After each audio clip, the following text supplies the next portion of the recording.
Good morning, student. I hope you all are fit and fine. In the last class, I have explained some numericals related to the Newton's universal law of gravitation, formula based on the Newton's universal law of gravitation, and I have also given some numerical for practice purpose also in the form of PDF file. I hope you have done it. If you have any queries, you can inquire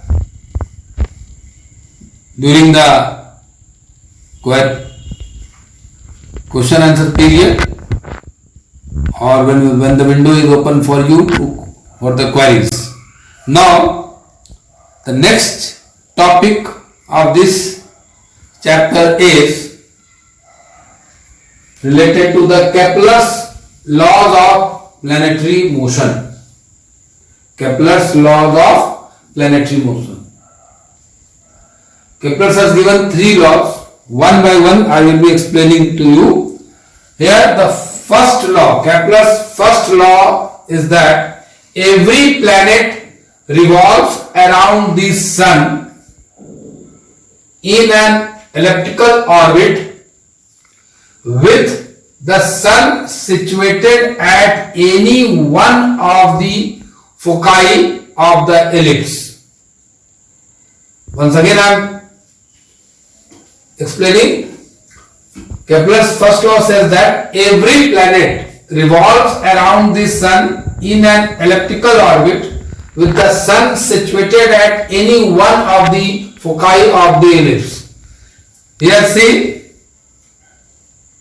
this is an orbit, elliptical orbit, showing here AB is the major axis and CD is the minor axis.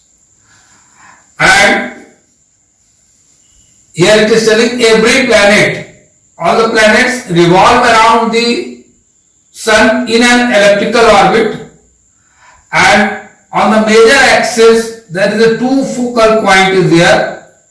Out of this two focal point, at one of the focal point there must be a sun. So here it says that every planet revolves around the sun in an elliptical orbit with the sun situated at any one of the foci of the ellipse. So this is the Kepler's first law of motion. If you want to write it, you can write it.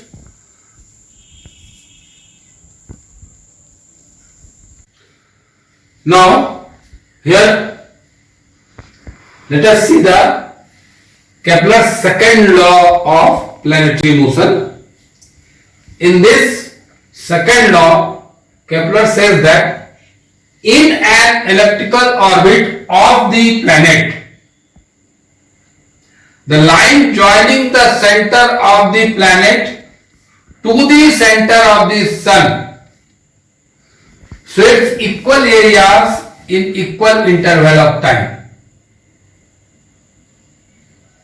Means, in elliptical orbit, the line joining the center of the planet to the center of the sun sweeps equal area in equal interval of time. Means, the area covered by this P3 and P4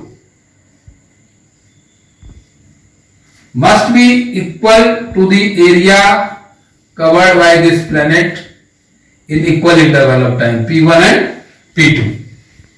This is the second law. Means, in an elliptical orbit, planet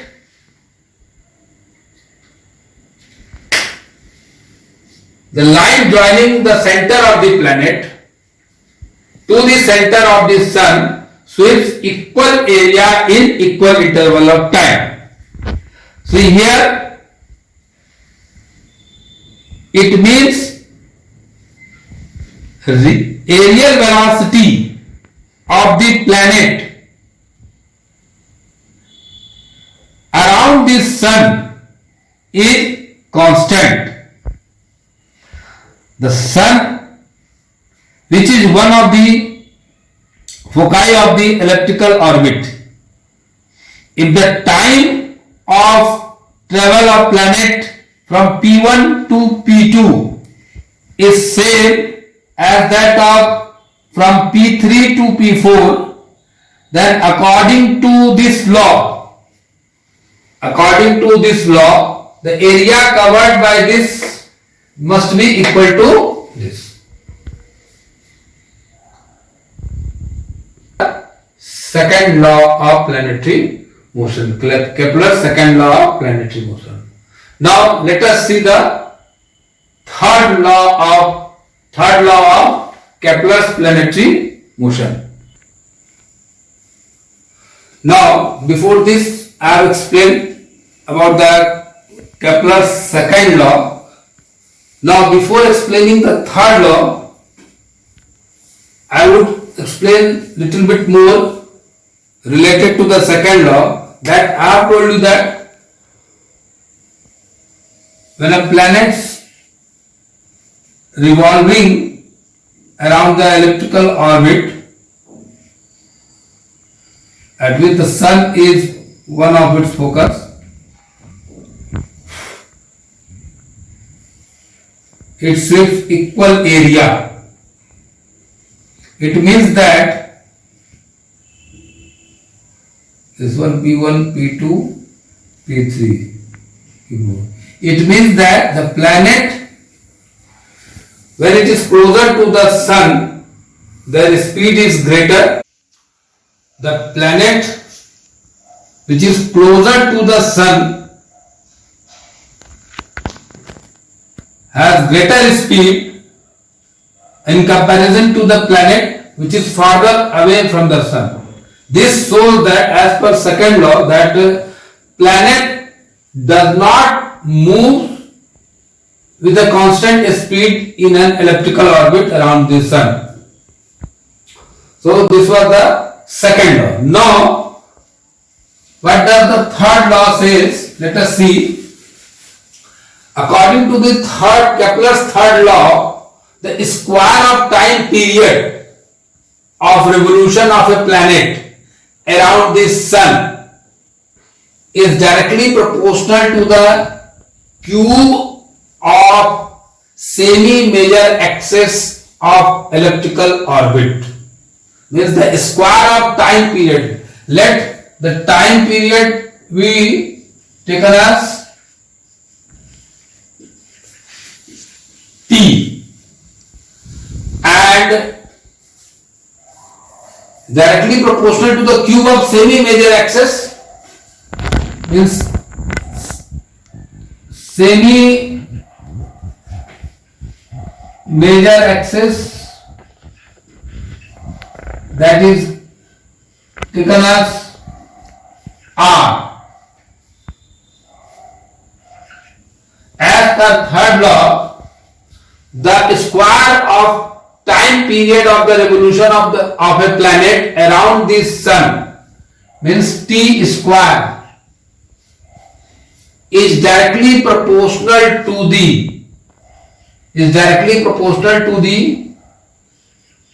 cube of semi-major axis of the elliptical orbit. Or you can also write it down, R cube is directly proportional to T square. Whenever you remove the proportional sign, you put a constant here, then R cube is equal to constant into T square, means R cube upon T square is equal to constant. This is the Kepler's third law of planetary motion. Now on the basis of these three laws, let us see how to prove inverse square rule of the Kepler's law of planetary motion. Now we will move to the next part, that is inverse square rule. Let us see. Now, here we are going to prove how the Newtons have proved that the inverse square rule. Inverse square rule means that Newton's universal law of gravitation, in that he says that the gravitational force between any two bodies is inversely proportional to the square of distance between them. So, how the gravitational force is inversely proportional to the square of distance between them, we are going to prove here.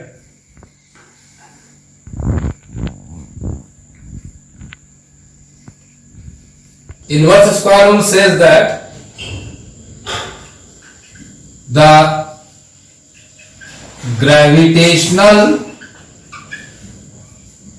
force F between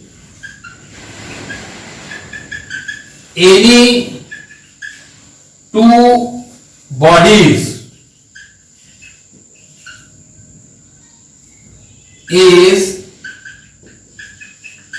inversely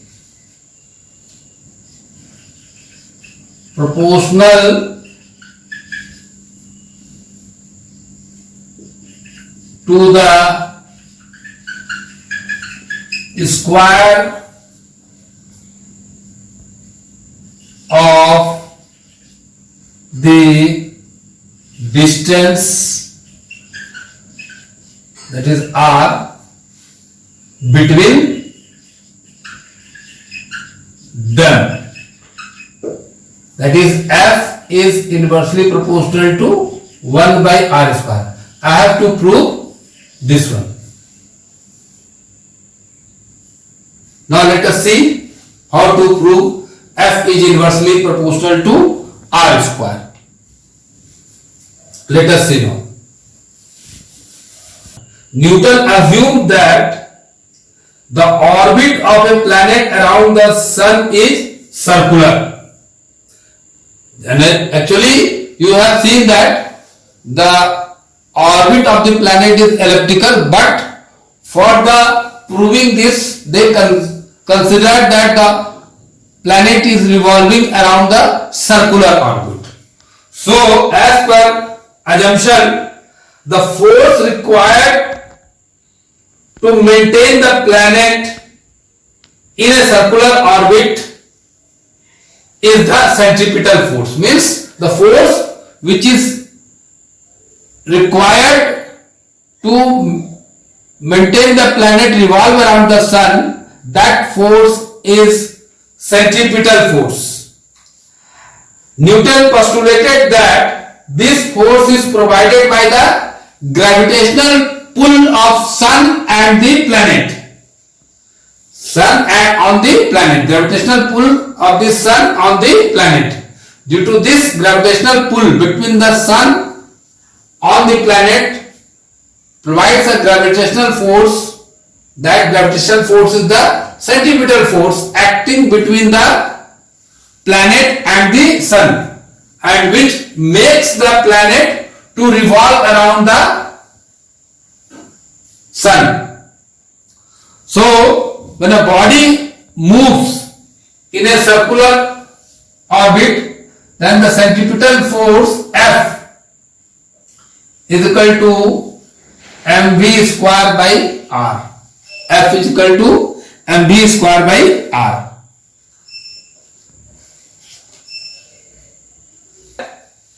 M is the mass of the planet moving with v velocity, and r is the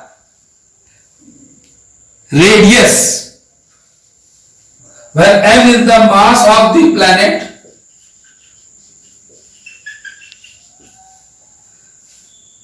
moving with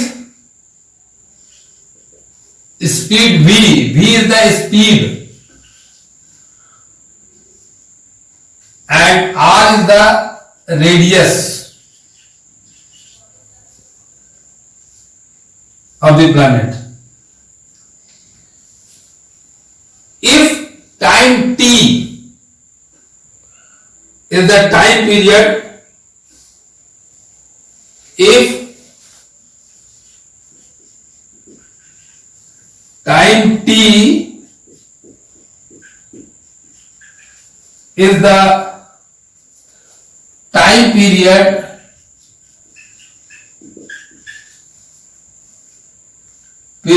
of revolution of the planet, that will be equal to the time taken by the planet, the time taken by the planet to complete one revolution. If the time t is the time period of the revolution of the planet, that is equal to the time taken by the planet to complete one revolution. Means t is equal to distance covered in one revolution upon speed. So distance covered in one revolution will be 2 pi r. That will be the circumference of the circular orbit upon v. This is the first equation here. Now this is the second equation.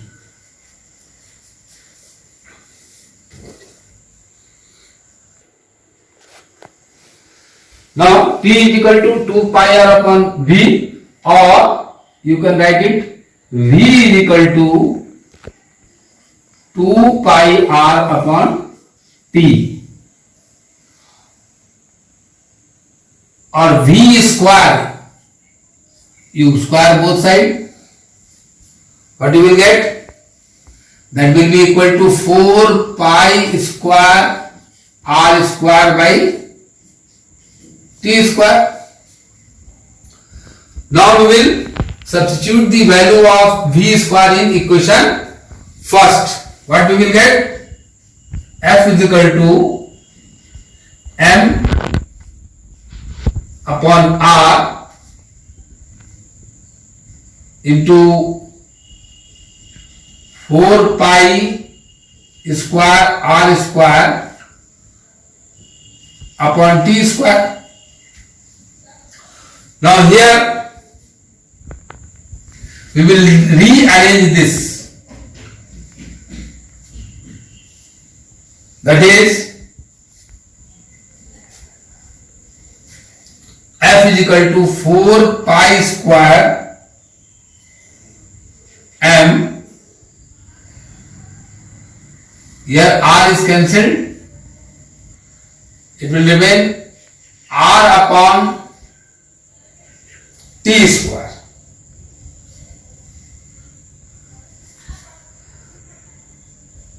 Now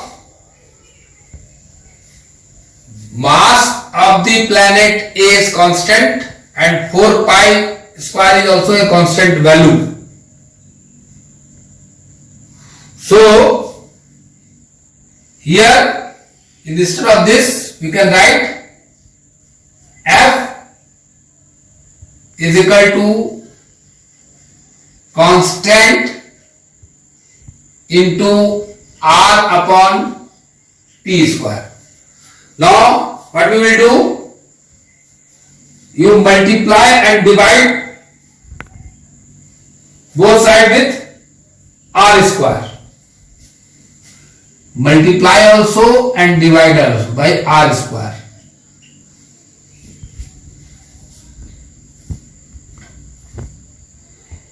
What you will get? F is equal to constant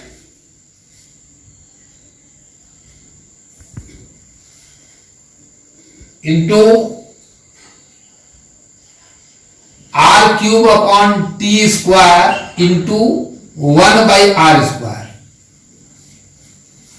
Now as per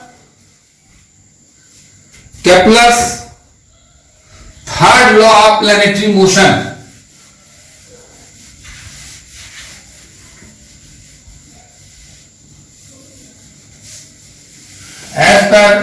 as Kepler's third law of planetary motion, I have already shown you that r cube upon t square is equal to constant as per third law of planetary motion of Kepler. So this value is also constant. So F is equal to constant into 1 upon r square, or when you remove, when you do not want to mention the constant value, you can write F is proportional to 1 by r square. This is called the inverse square rule, which was proved by the Newton's with the help of Kepler's planetary law of motion. Now this is the inverse square rule, and I hope children, I hope you are able to understand this inverse square rule. Now in the next class we will move to the next topic of this chapter. Till then, stay at home, be safe, and you should focus your concentration to your study only. Thank you. Hope we will meet again in the next class. Thank you. Have a nice day.